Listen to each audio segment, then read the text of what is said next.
Hello बच्चों। आज हम चैप्टर 3 का पार्ट 2 डिस्कस करेंगे, जिसके अंदर मेजरली मैं आपके साथ occurrence and extraction of metal का टॉपिक डिस्कस करूंगी। इसे सिंपल लैंग्वेज में हम मेटलर्जी भी बोलते हैं। तो ये पूरा वीडियो मेटलर्जी के बारे में है। पार्ट 1 ऑलरेडी इसका मैं बना चुकी हूँ, जिसके अंदर हमने आयनिक कंपाउंड्स कैसे बनते हैं ये सीखा था, क्या क्या केमिकल प्रॉपर्टीज होती हैं मेटल्स की, जिसका लिंक नीचे डिस्क्रिप्शन में है। If you want to see you can just go and visit that particular video. Okay, let's start now. सबसे पहले हमारे पास यहाँ पे टॉपिक आता है मिनरल्स क्या होते हैं, क्योंकि हमने मिनरल्स का एक्सट्रैक्शन सीखना है तो मिनरल्स की डेफिनेशन पता होनी चाहिए। तो मिनरल्स वो एलिमेंट्स या फिर वो कंपाउंड्स होते हैं जो कि नेचर के अंदर, नेचुरली अर्थ के अंदर वो कैसे अकर कर रहे हैं, उस केस के अंदर हम इसे मिनरल्स बोलेंगे। ये बेसिकली एसएसटी में आप इसे पढ़ते हैं कि मिनरल्स जैसे जमीन के अंदर वो मेटल जिस तरीके से पाए जाते हैं, they are called as minerals. Okay, now coming to the next definition, that is ores. अब सारे के सारे मिनरल्स को हम जमीन से निकाल के यूज नहीं करते हैं। हम सिर्फ उन्हीं मिनरल्स को जमीन से निकाल के यूज करते हैं जो आपको प्रॉफिट दे सके। बेसिकली वो बहुत ज्यादा अबंडेंस में उस जगह पे होना चाहिए और उसको निकालने में आपका कम खर्चा होना चाहिए। सो प्रॉफिटेबिलिटी जहां पे होती है, इस टाइप के मिनरल्स जिस जगह पे पाए जाते हैं उन्हें हम ओर्स कहते हैं। ठीक है, तो अब हम ये समझते हैं कि जो मेटल्स हैं उनकी क्या क्या ओर्स होती हैं, मींस उनके केमिकल कंपोजिशन क्या है और वो किस टाइप की ओर्स हैं। वो ऑक्साइड ओर्स हैं, सल्फाइड्स ओर्स हैं, किस तरीके की ओर्स हैं। तो यहाँ पे सारे नेम्स डिस्कस नहीं है, उतनी ही बातें करेंगे जितनी क्लास 10th के हिसाब से जरूरी हैं। First one comes is the aluminium ore. Aluminium metal जो है, जब वो नेचर में ओर की फॉर्म में एग्जिस्ट करता है तो उसे एल्यूमिनियम ना बोल के उसे बॉक्साइट बोलते हैं, क्योंकि वो एल्यूमिनियम के रूप में जमीन में नहीं है, वो एल्यूमिनियम का एक ऑक्साइड बना हुआ है और उसका नाम बॉक्साइट ओर होता है। सेकेंड वन है कॉपर। अब कॉपर जब जमीन में मिलता है तो वो कॉपर सल्फाइड की फॉर्म में मिलता है, जिसे हम कॉपर ग्लांस बोलते हैं। आयरन दो तरीके से आपको ओर की फॉर्म में मिल सकता है, इसकी हेमेटाइट ओर्स भी होती हैं और इसके साथ साथ इसकी मैग्नेटाइट ओर्स भी होती हैं। दोनों ओर्स ऑक्साइड ओर्स हैं, बस थोड़ा सा फॉर्मूला में फर्क है, बिकॉज वी नो दैट कि ऑक्सीजन डिफरेंट वैलेंसीज शो कर सकता है। तो अगर वो Fe2O3 की फॉर्म में है तो उसे हम हेमेटाइट ओर बोलेंगे, और अगर वो Fe3O4 की फॉर्म में है तो हम उसे मैग्नेटाइट ओर बोलेंगे। पहले भी हमने ये बात समझी है कि Fe3O4 कैसे बनता है। ये बेसिकली FeO और Fe2O3 का कॉम्बिनेशन होता है जो Fe3O4 कहलाता है। So this is the magnetite ore. Next one we have lead. Lead PbS की फॉर्म में एग्जिस्ट करता है, लेड का जो सिंबल है वो पीबी है और ये सल्फाइड फॉर्म में एग्जिस्ट करेगा, इसे गैलीना कहते हैं। मरकरी जो है वो HgS की फॉर्म में एग्जिस्ट करता है, अगेन ये एक सल्फाइड ओर है जिसे हम सिनाबार के नाम से जानते हैं। जिंक अगेन जिंक सल्फाइड की फॉर्म में मिलता है जिसे हम जिंक ब्लेंड बोलते हैं। तो आपको इनकी केमिकल कंपोजिशन, आपका थर्ड वाला कॉलम और आपका सेकंड वाला जो कॉलम है, ये आपको लर्न करने का नीड है, ताकि हम इसे जब आगे जाके रिएक्शंस के अंदर लिखें तो आपको इनके नेम्स पता हो। Okay, let's move forward. The next thing is metallurgy. Metallurgy क्या है? मेटलर्जी एक केमिकल और टेक्नोलॉजिकल प्रोसेस है जिसके अंदर हम जमीन से एक्सट्रैक्ट करते हैं मेटल्स को उनकी ओर्स से। जैसे वो ओर्स में पाए जा रहे हैं, अब हमें ये पता लग गया कि हाँ, यहाँ पे बहुत सारी ओर प्रेजेंट है एक पर्टिकुलर मेटल की, इसको निकालने से प्रॉफिट हो सकता है। तो हम उस मेटल को जब जमीन से निकालते हैं केमिकल और टेक्नोलॉजिकल प्रोसेसेस का यूज करके, the process is called as metallurgy. और यही हमारा टॉपिक है जिसे आपको एक्सट्रैक्शन ऑफ मेटल्स के नाम से भी हम कह सकते हैं। बेसिक जो टर्म यूज की जाती है दैट इज मेटलर्जी। तो समझते हैं मेटलर्जी में क्या क्या प्रोसेसेस इन्वॉल्व हैं, क्या क्या स्टेप्स हैं, क्या प्रोसीजर है। फर्स्ट प्रोसेस रहता है कि आपको सबसे पहले ओर की कॉन्सेंट्रेशन करनी होती है। एक एक करके सारी टर्म समझेंगे बट ये बेसिक है। First is concentration of ore. Second, अब आपने जो ओर को कॉन्सेंट्रेट कर लिया है, अब आपको उसके अंदर से मेटल का एक्सट्रैक्शन करना है, मेटल को अलग करना है उसकी ओर फॉर्म से। और थर्ड है जो आपने मेटल को अलग कर लिया, अब ये मेटल इम्प्योर है, उसकी रिफाइनिंग करके उसको प्योर बनाने के प्रोसेस को हम रिफाइनिंग ऑफ मेटल बोलते हैं। तो एक एक करके तीनों स्टेप्स पढ़ेंगे। फर्स्ट स्टेप आता है कॉन्सेंट्रेशन ऑफ ओर। तो कॉन्सेंट्रेशन ऑफ ओर क्या होता है, आप खुद सोचिए, अगर आप मिट्टी से कोई चीज निकालेंगे, उसके साथ पत्थर, मिट्टी, डर्ट पार्टिकल्स जो है, इंप्योरिटीज जो हैं, वो भी लार्ज अमाउंट में उसके साथ निकलेंगी। तो जब इन ओर्स को माइन किया जाता है तो इनके साथ कंटामिनेशन प्रेजेंट होती है, लार्ज अमाउंट ऑफ इंप्योरिटीज की, जैसे कि सॉइल, सैंड एक्सेट्रा। इस कंटामिनेशन को, इन इंप्योरिटीज को गैंग या फिर मैट्रिक्स बोलते हैं।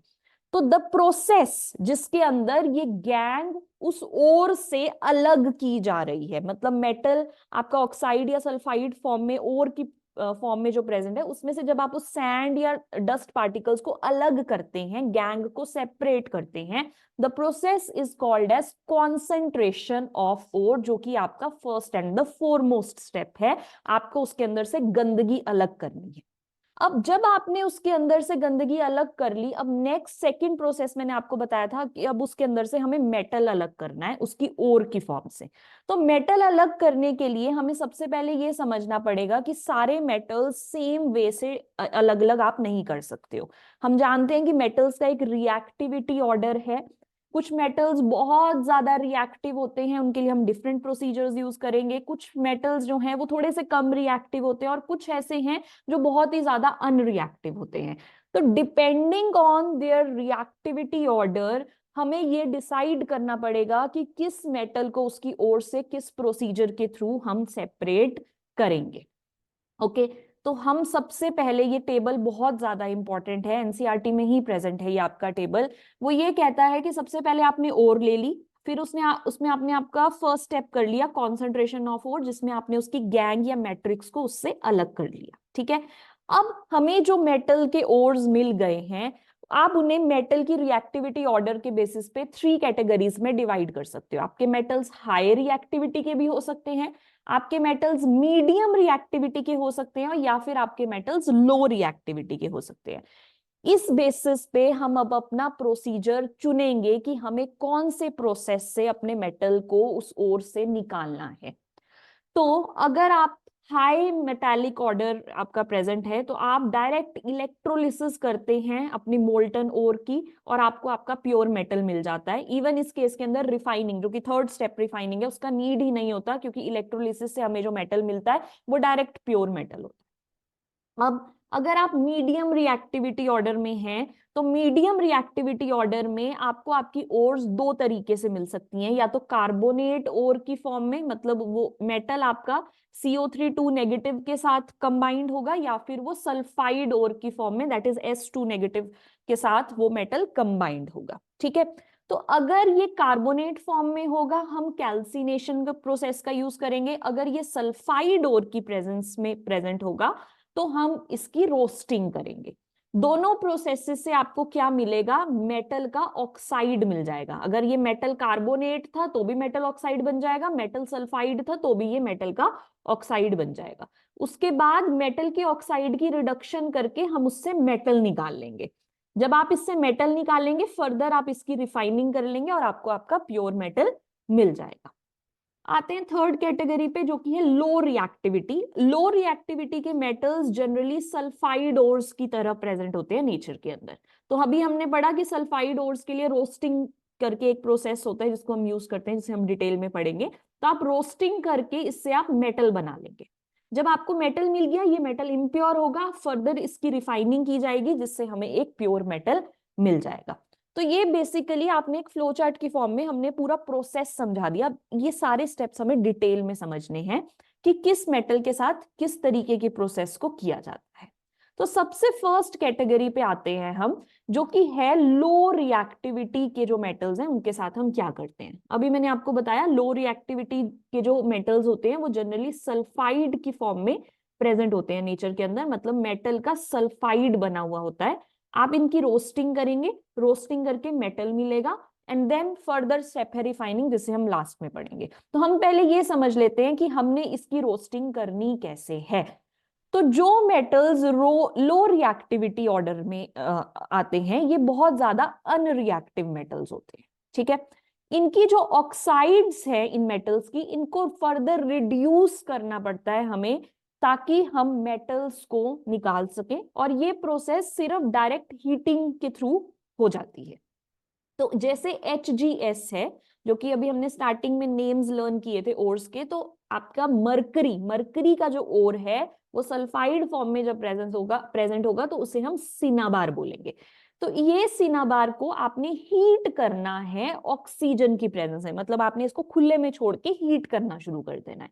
जब आप इसे हीट करेंगे तो क्या होगा, ये सल्फर यहां से ऑक्सीजन को लेकर सल्फर डाइऑक्साइड की फॉर्म में एलिमिनेट हो जाएगी, और आपके पास जो बच जाएगा वो मरकरी का ऑक्साइड बच जाएगा। अब इस मरकरी के ऑक्साइड की अगर आप हीटिंग कंटिन्यू रखेंगे, इस प्रोसेस को हीटिंग कंटिन्यू रखने पे क्या होगा, ये जो ऑक्सीजन का एटम इसके अंदर है ये O2 मॉलिक्यूल बन के अगेन एलिमिनेट आउट हो जाएगा, और आपके पास मरकरी लिक्विड स्टेट के अंदर रह जाएगी। तो बेसिकली हमने इस स्टेप के अंदर क्या किया है, हमने सिनाबार लिया जो कि मरकरी का सल्फाइड का ओर था, उसे आप जब प्रोलॉन्ग्ड हीटिंग, बहुत लंबे समय तक हीट करते हैं, तो SO2 गैस और O2 गैस का एलिमिनेशन हो जाता है, और हमें Hg जो कि मरकरी है लिक्विड स्टेट के अंदर मिल जाता है। तो यहाँ पे हमने कॉन्सेंट्रेशन के बाद अपने मेटल को ऑब्टेन किया है। नेक्स्ट, और इसके अंदर एक एग्जांपल हम समझ लेते हैं, लो रिएक्टिविटी ऑर्डर के अंदर हमारे पास नेक्स्ट आता है कॉपर। तो कॉपर के केस के अंदर कॉपर सल्फाइड की फॉर्म में प्रेजेंट है नेचर के अंदर। तो आपने क्या किया, कॉपर सल्फाइड को अगेन सेम प्रोसेस, हीट की in the presence of oxygen. अब यहाँ पे क्या होगा, सिर्फ सल्फर डाइऑक्साइड तो रिमूव हुई है, उसके साथ साथ जो कॉपर है वो अपनी ऑक्साइड फॉर्म में आपके पास मिल गया। अब देखिए पिछले वाले रिएक्शन के अंदर हमारे पास यहाँ फॉर्मूला बना था HgO फॉर्मूला क्यों बना था, क्योंकि Hg की भी वैलेंसी 2 होती है, ऑक्सीजन की भी 2 होती है, क्रॉस करके फॉर्मूला HgO बना। बट यहाँ पे आपका फॉर्मूला बना कॉपर का ऑक्साइड Cu2O। तो कॉपर यहाँ पे 1 वैलेंसी का है, ऑक्सीजन यहाँ 2 वैलेंसी की है, इस वजह से जो फॉर्मूला बना वो Cu2O बना। आपको फॉर्मूलाज याद होने चाहिए। अब जब आप इसे फर्दर हीट करते रहेंगे, हीटिंग स्टॉप नहीं करेंगे, तो ये वाला जो कॉपर ऑक्साइड है और जो आपका रॉ फॉर्म में कॉपर का सल्फाइड है, ये दोनों फर्दर रिएक्ट कर कर आपको कॉपर सॉलिड फॉर्म के अंदर और sulphur dioxide gas further release out हो जाएगी। तो आपको यहाँ पे सॉलिड कॉपर मिल जाएगा। पिछला Hg और इस रिएक्शन के अंदर थोड़ा सा माइनर डिफरेंस है। उस रिएक्शन के अंदर HgS यहाँ फर्दर रिएक्ट नहीं किया था, पहले फर्स्ट रिएक्शन कंप्लीट हुआ था, फिर HgO फर्दर हीट करने पे आपको Hg लिक्विड मिला था। बट यहाँ क्या होगा, ये रिएक्शन पूरी तरीके से कंप्लीट नहीं हुआ है, Cu2O जो बन गया है वो बचे हुए Cu2S के साथ कंबाइन करके आपको कॉपर सॉलिड दे देगा। ये एक माइनर डिफरेंस है इन दोनों टाइप के रिएक्शंस के अंदर। तो ये लो रिएक्टिविटी ऑर्डर के रिएक्शंस थे आपके। अब हम सेकंड कैटेगरी पे आते हैं जो कि है मीडियम रिएक्टिविटी ऑर्डर। अब मीडियम रिएक्टिविटी ऑर्डर के जो मेटल्स होते हैं, या तो वो कार्बोनेट की फॉर्म में आपके नेचर में पाए जाते हैं, या फिर वो सल्फाइड की फॉर्म में आपके नेचर में पाए जाते हैं। सल्फाइड का हमने सीख लिया है, आपको रोस्टिंग करनी है, बेसिकली आपको ऑक्सीजन की प्रेजेंस में हीट करना है, इस प्रोसेस को रोस्टिंग बोलते हैं। और कैल्सिनेशन क्या होता है, जब आप हीट तो कर रहे हैं बट आप ऑक्सीजन का सप्लाई लिमिटेड रखते हैं या ऑक्सीजन नहीं प्रोवाइड करते, दैट इज कैल्सिनेशन।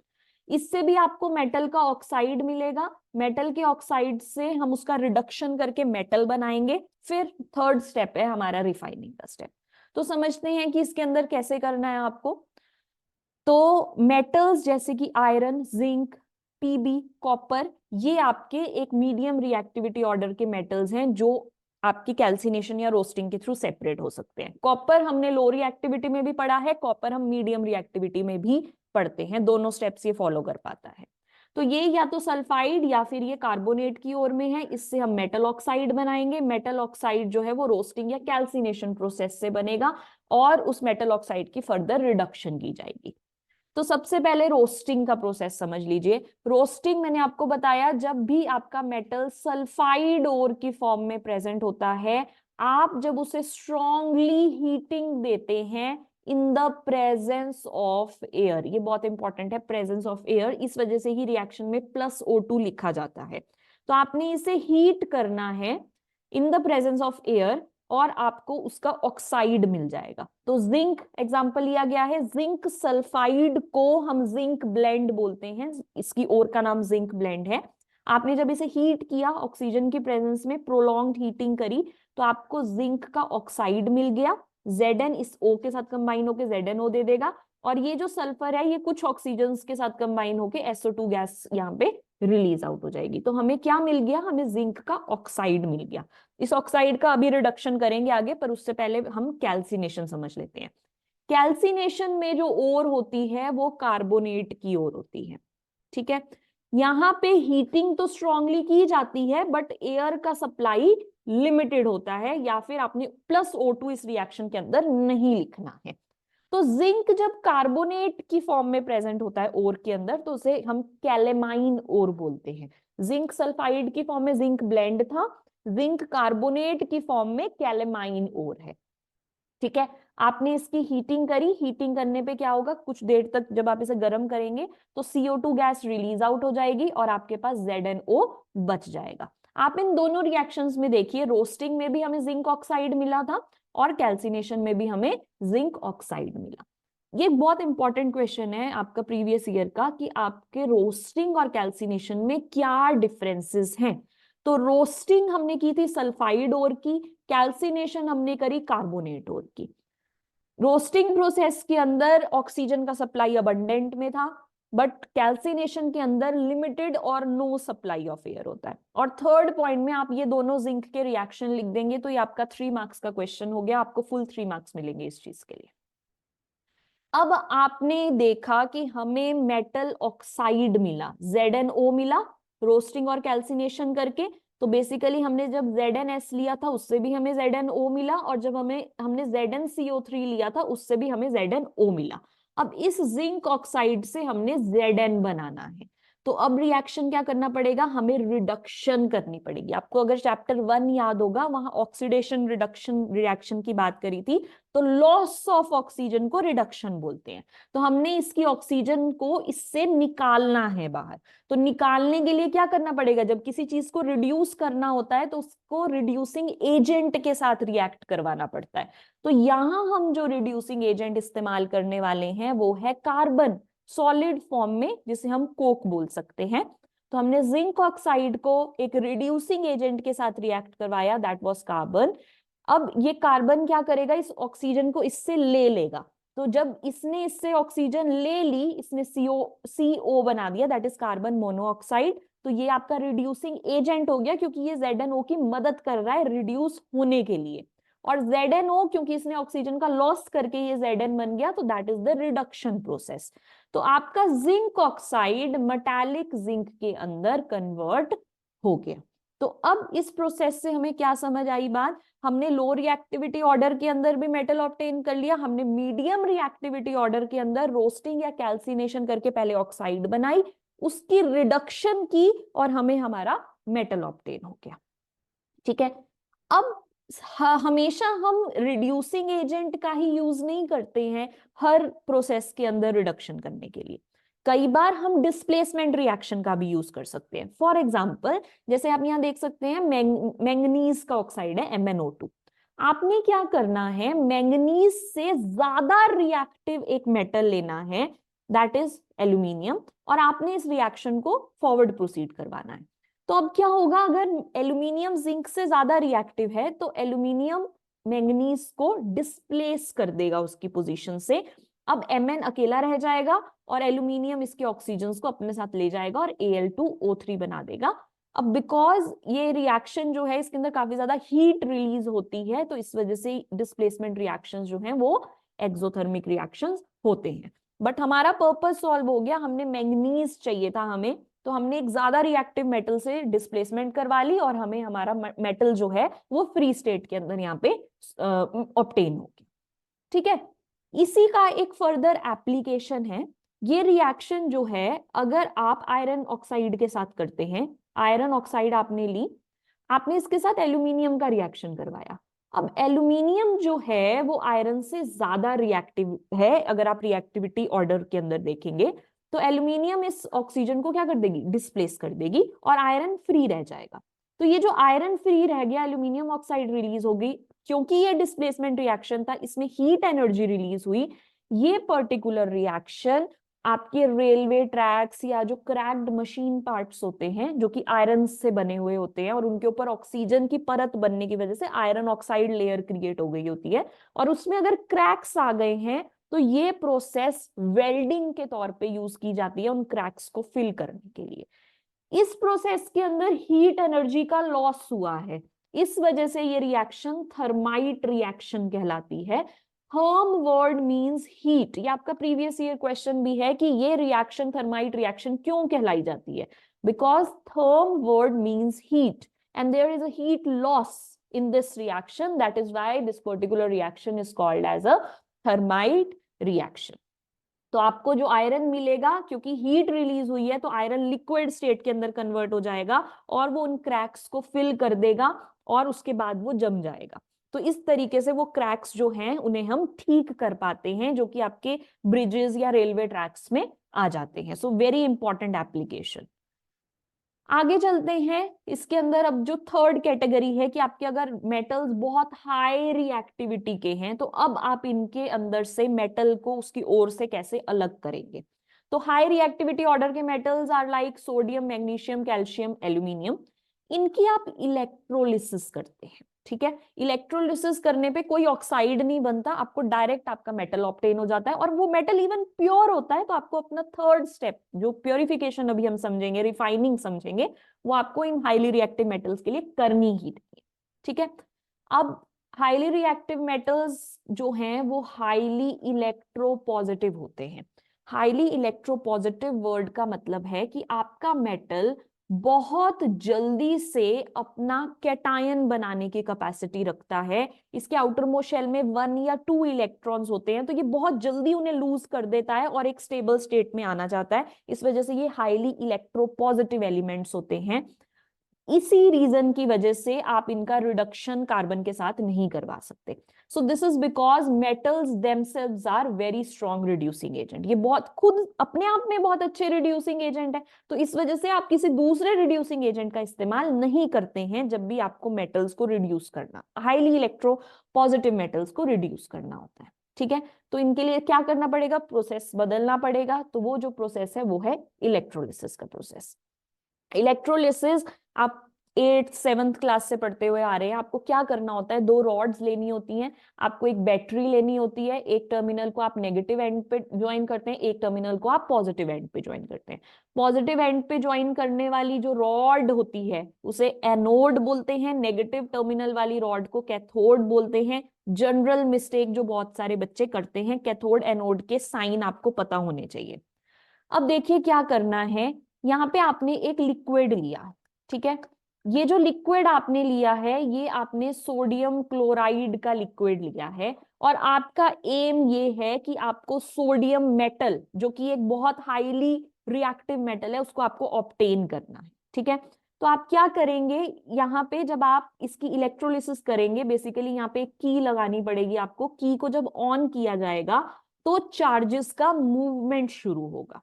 चार्जेस का मूवमेंट कैसे शुरू होगा, यहाँ पे जो नेगेटिवली चार्ज रॉड है, यहाँ पे एक पॉजिटिवली चार्ज रॉड है। हमें पता है कि इलेक्ट्रिसिटी का जो मूवमेंट है वो positive terminal to the negative terminal of the battery की तरफ चलता है। तो आपका यहाँ पे करंट मूव होना शुरू हुआ। जब ये करंट मूव होना शुरू हुआ तो इस रॉड के अंदर, अब रॉड जो है वो किसी एक मेटल की रॉड है, उसके अंदर ऑब्वियसली पॉजिटिव पार्ट भी प्रेजेंट होगा, नेगेटिव पार्ट भी प्रेजेंट होगा। तो ये रॉड क्या करेगी, इलेक्ट्रॉन्स को इस लिक्विड के अंदर छोड़ना शुरू कर देगी। इस लिक्विड के अंदर सोडियम क्लोराइड प्रेजेंट है। जब भी कोई भी सॉल्यूशन फॉर्म में लिक्विड प्रेजेंट होता है, हमने एसिड बेसिस चैप्टर के अंदर भी ये बात पढ़ी है कि वो आयंस की फॉर्म में प्रेजेंट होता है। तो NaCl मतलब उसमें Na पॉजिटिव के भी आयंस प्रेजेंट है, उसमें Cl नेगेटिव के भी आयंस प्रेजेंट है। तो ये जो Na पॉजिटिव के आयंस हैं ये क्या करेंगे, इस एनोड से इलेक्ट्रॉन्स का गेन कर लेंगे। तो इस सोडियम ने जो एक्वस स्टेट में, लिक्विड स्टेट में, जो नीचे लिक्विड प्रेजेंट था एज इलेक्ट्रोलाइट, उसने इलेक्ट्रॉन्स का गेन कर लिया। जब इसने इलेक्ट्रॉन का गेन कर लिया तो ये बन गया Na solid, because Na positive, positive means एक इलेक्ट्रॉन कम था, इसने एक इलेक्ट्रॉन ले लिया। और ये Na सॉलिड के अंदर कन्वर्ट हो गया। अब क्योंकि ये सॉलिड फॉर्म में बन गया और ये पॉजिटिवली चार्ज स्पीशीज थी, तो ये किस रॉड की तरफ जाना शुरू होगी, ये आपकी नेगेटिव वाली रॉड की तरफ जाना शुरू होगी। तो जितना भी सोडियम इस लिक्विड के अंदर होगा वो सारा सोडियम इस रॉड के ऊपर डिपॉजिट होना शुरू हो जाएगा। और इस सॉल्यूशन के अंदर और क्या प्रेजेंट है, सॉल्यूशन के अंदर Cl नेगेटिव के आयंस भी प्रेजेंट है। ये Cl नेगेटिव के आयंस क्या करेंगे, आपके इलेक्ट्रॉन्स का लॉस करेंगे। इलेक्ट्रॉन को लूज जब करेंगे सोडियम उन इलेक्ट्रॉन्स को ले लेगा, बट ये Cl गैस के अंदर कन्वर्ट हो जाएगी और एनोड के पास आप छोटे छोटे से Cl2 के बबल्स देख पाएंगे जो कि इस लिक्विड से बाहर रिलीज आउट हो रहे होंगे। तो क्लोरीन ऑब्टेन होगी यहाँ पे एनोड पे और सोडियम ऑब्टेन होगा कैथोड पे। कैथोड पे वो डिपॉजिट हो जाएगा और आपको आपका जो मेटल है वो ऑब्टेन हो जाएगा। तो एक हाईली रिएक्टिव मेटल था सोडियम जो हमने इलेक्ट्रोलिसिस प्रोसेस से ऑब्टेन कर लिया और ये इतना प्योर फॉर्म में होगा कि इसकी रिफाइनिंग की नीड नहीं पड़ेगी। So this was electrolysis of highly reactive metals. तो हमने एक बार फिर से समझ लीजिए क्या किया, ओर ली, उसकी कॉन्सेंट्रेशन करी, कॉन्सेंट्रेशन में उसमें से डर्ट, गैंग, मैट्रिक्स उसको अलग किया। फिर हमने 3 तरीके पढ़े। अगर आपकी लो रिएक्टिविटी थी, लो रिएक्टिविटी वाले सल्फाइड की फॉर्म में प्रेजेंट थे, आपने उनकी रोस्टिंग करी। रोस्टिंग होता है ऑक्सीजन की प्रेजेंस में हीट करना और आपको आपका मेटल मिल गया, तो हमें मेटल ऑब्टेन हो गया था। फिर आपने मीडियम रिएक्टिविटी ऑर्डर में पढ़ा कि या तो वो कार्बोनेट की फॉर्म में प्रेजेंट होगा या सल्फाइड की फॉर्म में प्रेजेंट होगा। रोस्टिंग करेंगे ऑक्सीजन की प्रेजेंस में हीट करके तो मेटल का ऑक्साइड मिल जाएगा। कैल्सिनेशन करेंगे, इसके अंदर हम ऑक्सीजन नहीं देते पर सिर्फ हम हीट करते हैं तो मेटल का ऑक्साइड मिल जाता है। जो हमें मेटल का ऑक्साइड मिला उसको हमने रिड्यूस करना सीखा। हमने सीखा उसके अंदर अगर आप कार्बन जो कि एक रिड्यूसिंग एजेंट है ऐड कर देंगे तो आपके पास आपका मेटल ऑब्टेन हो जाएगा। या दूसरा तरीका था आप एक हाईली रिएक्टिव मेटल भी उसके अंदर डाल सकते हैं ताकि डिस्प्लेसमेंट हो जाए और आपको आपका मेटल मिल जाए। हमने थर्ड जो टाइप पढ़ी थी वो हाईली रिएक्टिव मेटल पढ़ी थी। उसमें मैंने आपको बताया कि कोई रोस्टिंग कैल्सिनेशन की कोई नीड नहीं है, आप डायरेक्ट उसकी इलेक्ट्रोलिसिस करिए, कैथोड के ऊपर आपको आपका जो मेटल है वो ऑब्टेन हो जाएगा, वो प्योर है, इवन उसकी रिफाइनिंग का नीड नहीं है। अब हमने जो नेक्स्ट स्टेप पढ़ना है दैट इज दिस रिफाइनिंग। आपको जो लो रिएक्टिविटी और जो मीडियम रिएक्टिविटी से मेटल मिले अभी वो प्योर नहीं है, आपको उनकी रिफाइनिंग करनी है। रिफाइनिंग कैसे की जाती है, सबसे पहले आपको डेफिनेशन याद करनी है कि रिफाइनिंग क्या होता है। रिफाइनिंग करने का मतलब होता है आपको अपने मेटल को प्योरीफाई करना है। उसके अंदर जो भी इम्प्योरिटीज प्रेजेंट हैं, जो उसके स्ट्रक्चरल फॉर्मेशन जिसको हम लैटिस बोलते हैं केमिस्ट्री की टर्म में, लैटिस बनते समय जो उसके स्ट्रक्चर के अंदर इम्प्योरिटीज रह गई हैं, हमने उन इम्प्योरिटीज को उनसे निकालना है। ठीक है, तो इसके लिए जो प्रोसेस यूज की जाती है this is your electrolytic refining. नाम से पता लग रहा है ये कैसी रिफाइनिंग है, ये ऐसी रिफाइनिंग है जिसके अंदर इलेक्ट्रोलिसिस प्रोसेस यूज करनी है, मतलब बिजली का इस्तेमाल करके आपको अपने मेटल को प्योर बनाना है। फाइन, हम यहाँ पे एग्जांपल लेंगे कॉपर का। कॉपर जो हमने ऑब्टेन किया था कॉपर Cu2S से, हमने उसको यहाँ पे रिफाइन करना है। तो देखिए अब कैसे होता है ये प्रोसेस। सबसे पहले आप यहाँ पे एक सॉल्यूशन लेंगे। जो सॉल्यूशन हम इलेक्ट्रोलिसिस प्रोसेस में यूज करते हैं उस सॉल्यूशन को हम इलेक्ट्रोलाइट बोलते हैं। तो आपने कॉपर अगर आप रिफाइन कर रहे हो आपको कॉपर का ही कोई ना कोई सॉल्यूशन लेना पड़ेगा। ऐसा नहीं है कि आपने जिंक का सॉल्यूशन ले लिया, बिकॉज कॉपर की रिफाइनिंग है तो हम ऐसा करते हैं यहाँ पे कॉपर का सल्फेट ले लेते हैं। अभी मैंने आपको बताया जब हम सॉल्यूशन की स्टेट के अंदर होते हैं और क्योंकि ये एक आयनिक सब्सटेंस है तो ये Cu2 पॉजिटिव और SO4 2 नेगेटिव, ये आयंस की फॉर्म में, ये बहुत सारे आयंस कॉपर के और बहुत सारे सल्फेट के जो आयंस होंगे वो लिक्विड के अंदर स्प्रेड आउट होंगे। ठीक है, अब जैसे ही आप अपनी की को ऑन करेंगे इलेक्ट्रिसिटी मूव करना शुरू करेगी। इलेक्ट्रिसिटी पॉजिटिव टर्मिनल से नेगेटिव टर्मिनल जाती है और जो इलेक्ट्रॉन्स हैं वो नेगेटिव टू पॉजिटिव जाते हैं। पार्टिकल्स का डायरेक्शन इलेक्ट्रिसिटी के डायरेक्शन से ऑपोजिट होता है, ये आप इलेक्ट्रिसिटी चैप्टर में पढ़ चुके हैं। तो जब आपके इलेक्ट्रॉन्स मूव करेंगे तो because cathode negatively charged rod है and it has a lot of electrons, ये क्या करेगा कॉपर 2 पॉजिटिव आयंस को अपने पास खींचेगा। तो देखिए कैथोड पे क्या रिएक्शन होगा, इस सॉल्यूशन के अंदर क्या प्रेजेंट है, कॉपर 2 पॉजिटिव प्रेजेंट है। तो ये कॉपर 2 पॉजिटिव इन इलेक्ट्रॉन्स, ये इलेक्ट्रॉन्स कहाँ हैं, ये कैथोड के ऊपर हैं, इनको अपने पास खींचेंगे, इसको ये इलेक्ट्रॉन्स फुलफिल करेंगे और ये कॉपर सॉलिड एक प्योर स्टेट के अंदर आपको यहाँ पे मिल जाएगा। ठीक है, और इस एनोड के ऊपर देखिए, कैथोड और एनोड दोनों ही रॉड्स पे आपने कॉपर की रॉड्स लेनी है। एनोड की जो रॉड होगी वो थोड़ी सी थिक रॉड लेनी है, क्योंकि ये इम्प्योर कॉपर है, आपको इसको साफ करना है। कैथोड के ऊपर आप एक थिन रॉड लेंगे, किसकी, कॉपर की, और वो बिल्कुल प्योर रॉड होनी चाहिए। अब एनोड के ऊपर आपने जो कॉपर, इम्प्योर कॉपर लिया है,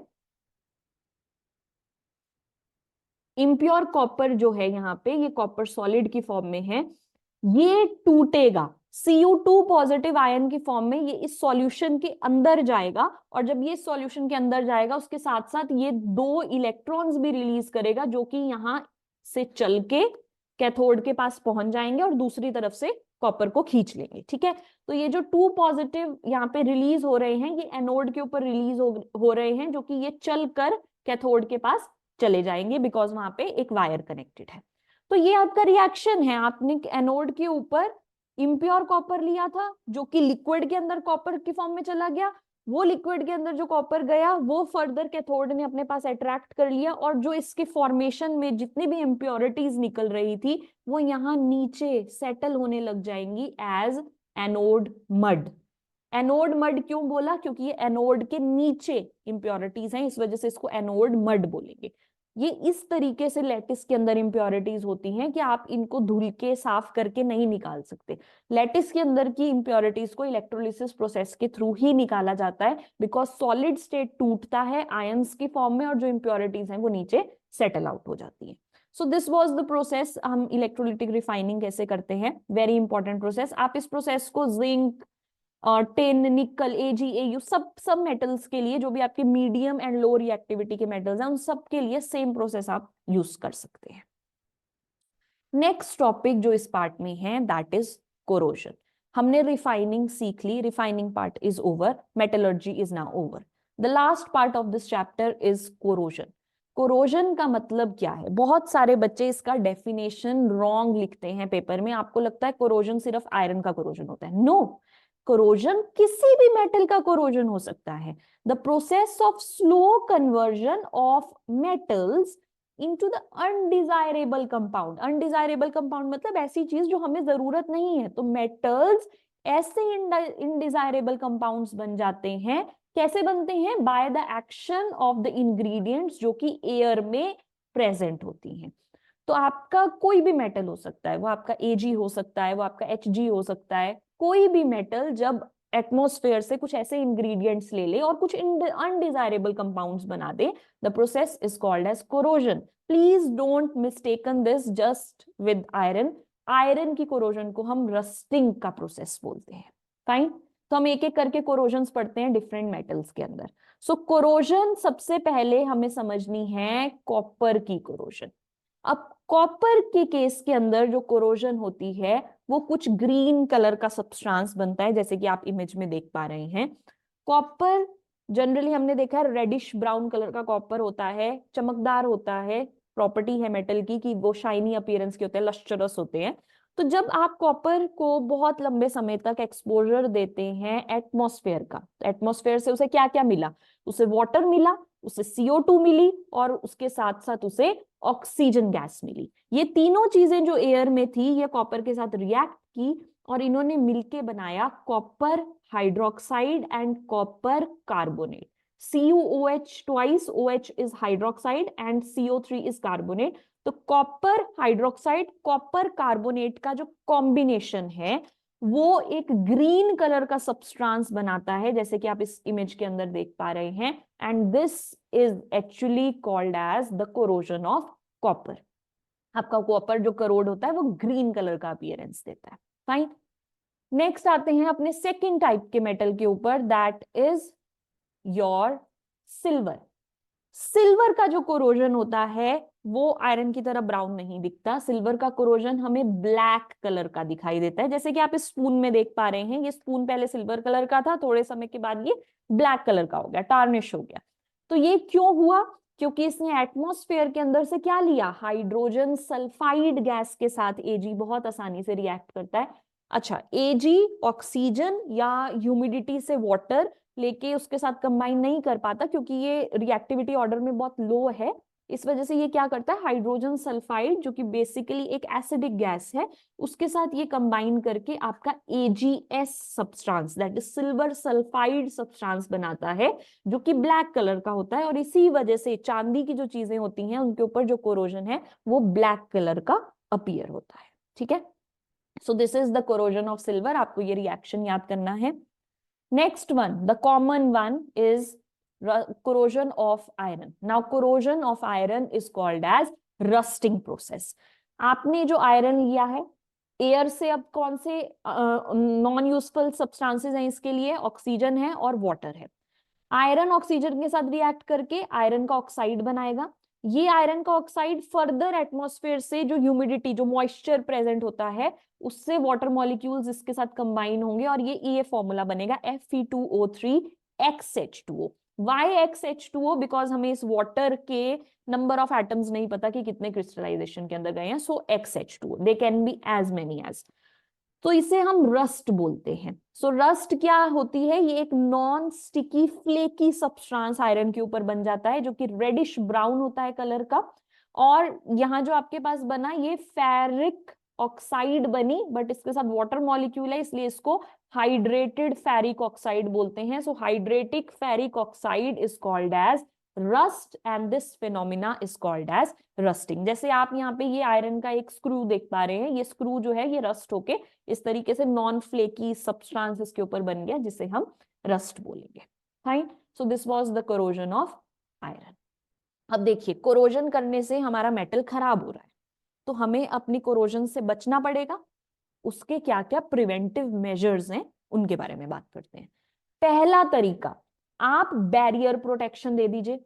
आपका जो मेटल है वो एयर के साथ कांटेक्ट में आ रहा है, तभी तो खराब हो रहा है। तो आप किसी तरीके से एयर से कांटेक्ट तोड़ दीजिए। एयर से कांटेक्ट कैसे तोड़ेंगे, जब आप कोई बैरियर प्रोटेक्शन दे देंगे। तो इसके लिए आप क्या क्या कर सकते हैं, अपने मेटल के ऊपर ऑयल या ग्रीस की लेयर लगा दीजिए, तो एयर से कांटेक्ट में नहीं आएगा मेटल। आप उसके ऊपर पेंट की एक कोटिंग कर दीजिए। इसी वजह से जो आपकी घरों की ग्रिल्स होती हैं उसके ऊपर पेंट किया जाता है, ताकि आप बैरियर प्रोटेक्शन प्रोवाइड कर सकें। ये काफी सस्ता तरीका होता है, इस वजह से मोस्टली हम पेंटिंग या ग्रीसिंग प्रोसेस के ऊपर जाते हैं। नेक्स्ट प्रोसेस है आपकी इलेक्ट्रोप्लेटिंग कर दीजिए। आप क्या करिए, किसी दूसरे मेटल को, जैसे कि निकल या कोबाल्ट को मेल्ट करके अपने आयरन को उसके अंदर जब हम डिप कर देते हैं, तो इसे इलेक्ट्रोप्लेटिंग, आप प्लेट बना देंगे किसी दूसरे मेटल की। So process is called as electroplating. Again इसके अंदर इलेक्ट्रिसिटी का यूज करते हैं इस प्रोसेस को करने के लिए, इस वजह से इसे इलेक्ट्रोप्लेटिंग कहा जाता है। ठीक है, और क्या दूसरा तरीका है, पहला था बैरियर मेथड, दूसरा तरीका है गैल्वेनाइजेशन कर लीजिए। गैल्वेनाइजेशन भी एक इलेक्ट्रोप्लेटिंग का ही टेक्निक है, बट जब आप बेसिकली ये देखिए यहाँ पे लिक्विड जो है ये जिंक है और ये आपका मेटल है या आयरन है, तो आप क्या करिए, इस आयरन से बने हुए सब्सटेंस को पिघले हुए जिंक के अंदर जब आप डिप कर देते हैं और जिंक एक लेयर, एक कोटिंग उसके ऊपर क्रिएट कर देता है, तो ये आपका गैल्वेनाइजेशन मेथड कहलाया जाता है। तो अब ये जो गैल्वेनाइज्ड आयरन है, ये आपका बहुत इंपॉर्टेंट PYQ है, प्रीवियस ईयर क्वेश्चन है। ये बोलता है कि अगर आपके मेटल को आपने गैल्वेनाइज किया है, मतलब उसके ऊपर आपकी एक जिंक की कोटिंग प्रेजेंट है, कुछ समय के बाद अगर उसके ऊपर स्टिल एक क्रैक आ जाए अगर उस सब्सटेंस के ऊपर, वो आयरन अभी भी कोरोड नहीं होगा। क्या रीजन है इस बात का, इस बात का ये रीजन है कि जब आपने उस गैल्वेनाइज्ड आयरन के ऊपर आपने जब लेयर चढ़ाई थी जिंक की, तो जिंक ने एटमॉस्फेयर से ऑक्सीजन उठा के जिंक ऑक्साइड की एक लेयर उसके ऊपर बना दी। तो जब भी उसके ऊपर एक क्रैक आएगा, तो हम डायरेक्ट आयरन के एक्सपोजर में नहीं जाएंगे, हम जाएंगे to the exposure of zinc oxide, जो कि फर्दर एक तरीके से एक बैरियर कोटिंग है उस आयरन के ऊपर, और वो उस आयरन को कोरोड होने से बचाता रहेगा। तो this is a very useful method जो हम आयरन की रस्टिंग से बचाने के लिए यूज करते हैं। एंड वेरी इंपॉर्टेंट आंसर कि क्यों आपकी क्रैक आने के बाद भी जो कोरोजन है आयरन की वो रुक जाती है, नहीं हो पाती। ठीक है, थर्ड आपके पास जो प्रोसेस है that is the process of alloying. अब एलॉइंग के अंदर क्या किया जाता है, आपका जो मेटल है जैसे कि आयरन है, तो आयरन के ऊपर रस्ट लग रहा है ना, आप क्या करिए उस आयरन को मेल्ट करिए, उसके अंदर 2-3 डिफरेंट मेटल्स या नॉन मेटल्स को कंबाइन कर दीजिए, आपके पास एक न्यू सब्सटेंस बन जाएगा। न्यू सब्सटेंस बनने से उसकी प्रॉपर्टीज भी डिफरेंट हो जाएंगी, और अब पुरानी प्रॉपर्टी जो कि एक रस्टिंग की प्रॉपर्टी थी वो इस नए बने हुए एलॉय के अंदर नहीं आएगी। इसी तरीके से हम आयरन से स्टील बनाते हैं, और हमें पता है स्टील से स्टेनलेस स्टील भी बनता है, तो स्टेनलेस स्टील का नाम ही है जिसके ऊपर स्टेन ना लगे, जिसके रस्ट बिल्कुल भी ना लगे। अब एलॉइंग के क्या क्या पर्पसेस है, एलॉइंग क्यों की जाती है? पहला रीजन तो मैं आपको बता चुकी हूं कि आप उसको कोरोजन से बचाना चाहते हैं, वेयर एंड टेयर से बचाना चाहते हैं, इसलिए आप एलॉइंग कर सकते हैं। बट एलॉइंग के और भी एडवांटेजेस हैं, जैसे कि वो आपकी हार्डनेस इंक्रीज करता है सब्सटेंस की। इसका एक बहुत अच्छा एग्जांपल है, अगर आप प्योर गोल्ड की अगर बात करें तो प्योर गोल्ड कहलाता है 24 कैरेट गोल्ड, बट जो आपकी ज्वेलरी बनती है वो 24 कैरेट गोल्ड की नहीं बनती है, क्योंकि वो गोल्ड बहुत ज्यादा सॉफ्ट होता है कि आप ऐसे हाथ से तोड़ेंगे वो टूट जाएगा। इस वजह से उस गोल्ड को 22 कैरेट गोल्ड के अंदर कन्वर्ट किया जाता है। 22 कैरेट गोल्ड का मतलब है कि उसके अंदर 22 पार्ट्स गोल्ड के हैं, और उसमें 2 पार्ट्स एजी या फिर कॉपर के मिक्स किए जाते हैं, ताकि आप उसकी हार्डनेस को इंक्रीज कर सके, और अब हम उसे ऑर्नामेंट्स बनाने में यूज करते हैं। थर्ड, क्यों और एलॉइंग करते हैं? उसकी टेंसाइल स्ट्रेंथ को बढ़ाने के लिए, जैसे कि स्टील, हमें पता है स्टील आयरन से ज्यादा मजबूत है। लो मेल्टिंग पॉइंट करने के लिए, इसका बहुत अच्छा एग्जांपल है सोल्डर। सोल्डर आपकी वेल्डिंग ऑफ वायर्स में यूज होता है, तो इस वजह से भी आप उसका मेल्टिंग पॉइंट घट जाता है, और वेल्डिंग जो कि एक बहुत इंपॉर्टेंट प्रोसेस है करना हमें वायर्स की, welding is a very important process. जितने इलेक्ट्रिकल अप्लायंसेस होते हैं सब में सोल्डरिंग जो प्रोसेस है उसका नीड होता है। So this is also one of the advantage of alloying. कुछ कॉमन एलॉयज जान लेते हैं कि क्या क्या एलॉयज हम बनाते हैं और जिसको हम प्रैक्टिकली यूज करते हैं अपनी डे टू डे लाइफ में। The first one is steel, हम जनरली यूज करते हैं, ये बेसिकली आयरन और कार्बन का मिक्सचर होता है। तो आयरन, अब आयरन ना रह के आयरन एंड कार्बन हो गया, ये एक मेटल है ये एक नॉन मेटल है, तो मेटल नॉन मेटल का mixture forms an alloy. Ships, bridges, railway lines बनाने में यूज होता है। स्टेनलेस स्टील, स्टेनलेस स्टील मतलब आप ऐसा स्टील बना रहे हैं जिसके ऊपर अब जंग भी ना लगे। तो आयरन और कॉपर से आपका स्टील तो बन गया, अब इसमें थोड़ा सा क्रोमियम और थोड़ा सा इसमें निकल ऐड किया जाता है, जिससे ये स्टेनलेस स्टील बन जाता है। यूटेंसिल, सर्जिकल इंस्ट्रूमेंट्स, इन सब में ये यूज किया जाता है। ब्रास, ब्रास कॉपर और जिंक का मिक्सचर होता है, यूटेंसिल, नट्स एंड बोल्ट्स में यूज करते हैं। ब्रॉन्ज, ब्रॉन्ज कॉपर और टिन का मिक्सचर होता है। जो आपके मेडल्स आपको मिलते हैं, gold, silver, bronze medal, so bronze is that जो आपका कॉपर और टिन का मिक्सचर है, स्टैच्यूज और मेडल्स बनाने में इसको यूज करते हैं। सोल्डर, अभी मैंने आपको बताया सोल्डरिंग ऑफ इलेक्ट्रिक वायर्स में इसको यूज किया जाता है, तो ये आपका पीबी और एसएन का मिक्सचर होता है, that is lead and tin का ये मिक्सचर होता है। So that was all about this chapter. Chapter की फर्स्ट पार्ट प्लीज देखिए, उसके बाद ही सेकेंड पार्ट पे आइएगा, जिसमें occurrence of metal, chemical properties of metal और आयनिक कंपाउंड्स मैंने समझाया है। So that was all. Any doubt in this chapter, please do contact me in the comment section and let me know कि आप और किस चैप्टर में doubt face कर रहे हैं, ताकि उसके वीडियोस में पहले बना सकूं। Thank you so much. Happy learning. Take care. Bye bye.